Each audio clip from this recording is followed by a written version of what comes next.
Hi everyone, I hope you're all okay today because we have a really fun story called The Dragon Who Couldn't Puff. Yeah, I hope you enjoy it and please stick till the end and so you can tell us all your comments and thoughts about the story.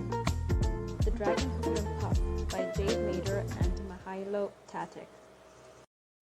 Once upon a time, there was a little dragon, and he was the sweetest little dragon you ever saw. He was just the size of your thumb, no larger. He looked as though he had been cut from a gleaming green crystal. He had pearly scales and a backbone of purple pointed spikes. His teeth were white and sharp. He was a lovely little specimen. His name was Grizdelen. Grizdelen lived in somebody's pencil case. He was a variety of house dragon. Perhaps you've never heard of house dragons. Not many people know about them, but they live in all sorts of places in all sorts of houses and are really quite common. They snuggle down in fruit bowls and flower vases and at the back of the bathroom doors. They're invisible in the day and only come out at night when the moon is 3/4 full and it's summertime. All the rest of the time, being very lazy and comfortable little creatures, they like to spend sleeping whiskery, plump, chocolatey dreams of shiny quartz, twinkling stars, and zippy little motor cars. But this story happened one of those summer times when the moon was 3/4 full and Grizdelen was wide awake. The little dragon had slept well the last 9 months of the year and was in the mood to do something fun. He saw that all the bigger house dragons were extremely good at puffing fire and decided that he too would like to learn to puff like they did. Grisdelin's mother, Fairdale, was making herself a cup of hot chocolate in a bottle lid. She blew hot little puffs that made the mug glow. Grisdelin thought how nice it would be to make himself a hot chocolate. He curled up beside her and watched her for a while. He thought it looked easy enough. So, when she flitted out to nibble the insects on the basil bushes, leaving the steaming mug on the windowsill, Grisdelin leaned forward and gave an experimental puff of his own. But nothing happened. Not a thing. He blew harder. A big blue flame burst out of his mouth and both nostrils. Oh no, his eyebrows caught on fire. Grisdelin's older sister Molly Mook fell over her snout laughing. She'd been watching from the dog bowl.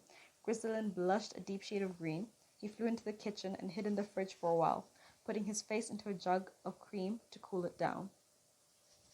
Eventually, there was a sneaky little sound, and his mother poked her lovely little blue face through the refrigerator seal. "What are you doing in here?" she asked him, "and why is your face all white?"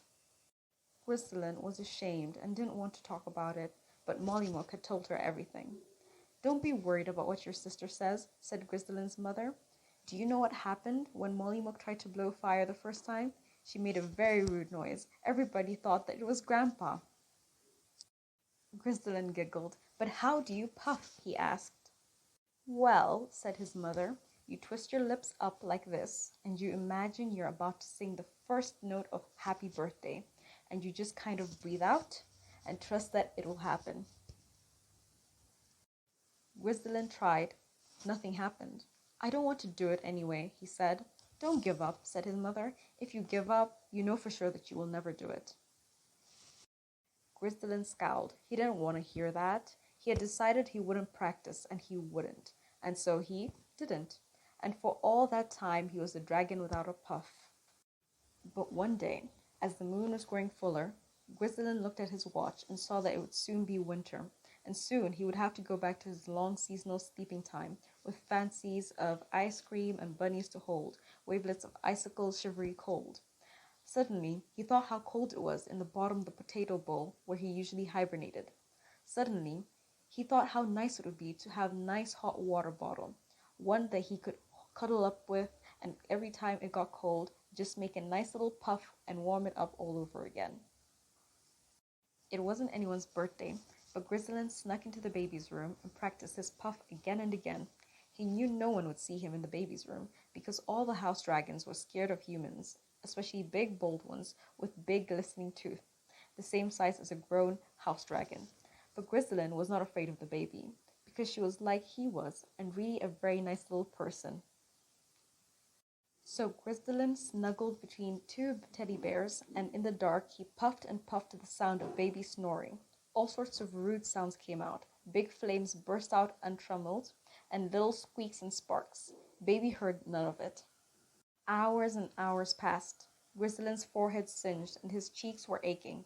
And finally, he realized that he couldn't learn to puff in one night. He'd need to practice much longer. The winter would come and he would have no hot water bottle this year. He would have to wait till next year and practice more, and it would only be after a lot more practice that he might just learn to puff.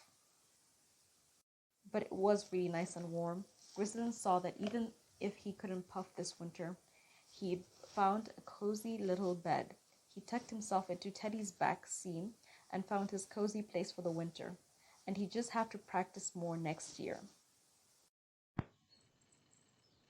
Okay, I have a little task for you, and it's to explain to me what it means to not give up, and to accompany that, to to give me a few examples of when practice made perfect in your life. Until next week, see you.